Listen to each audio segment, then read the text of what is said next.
Luma the Owl sees what others miss. High in the silver pine tree sat Luma, the oldest owl in Lantern Forest. Her feathers were soft like moonlight, and her eyes held stories older than the river. She listened. "The forest has lost its rhythm," she said gently. "Someone must help find it." "But who?" asked Hazel the hedgehog. Luma turned her wise eyes toward Milo. "The one who talks the most," she said, "must learn to listen." Milo's ears drooped. "Me?" Luma nodded. "Tonight, you will travel through the forest. The animals will guide you, but only if you listen." Milo swallowed hard and agreed. Milo stood at the base of the silver pine tree, looking much smaller than usual. The forest felt different now.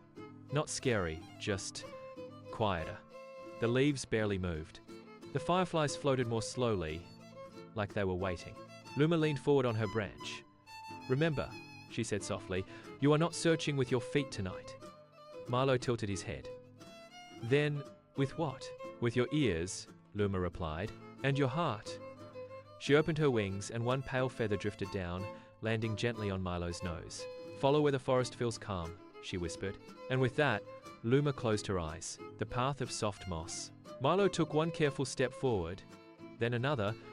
He noticed something strange. The usual crunch of twigs under his paws was gone. The ground beneath him was covered in thick, soft moss, cool and quiet. It felt like walking on clouds. As Milo moved, he tried very hard not to speak. Instead, he listened. He heard the slow blink of fireflies' wings, the faraway hoot of another owl.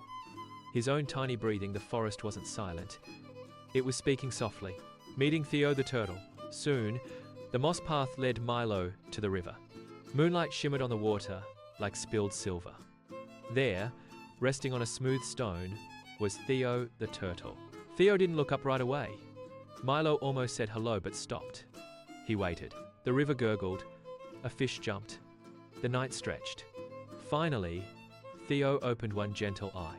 "You arrived on quiet feet," Theo said. "That is a good beginning." Milo smiled but said nothing. Theo slowly turned his head toward the river. "Tell me," Theo said, "what do you hear?" Milo listened harder than he ever had. "The water is moving," he whispered, "but it's not in a hurry." Theo nodded. "The forest's rhythm is like the river," he said. "When we rush, we fall out of step." Theo slid into the water with a soft splash. "Follow the sound that does not rush," he called back. And the river carried his words away. A new feeling. As Milo watched the water flow, something warm settled inside his chest. For the first time, he wasn't worried about what to say next. He was happy just being there. The moss path reappeared on the other side of the river, glowing faintly. Milo took a deep breath. Then he followed it slowly into the deeper forest. And somewhere above, unseen in the branches, Luma the Owl smiled,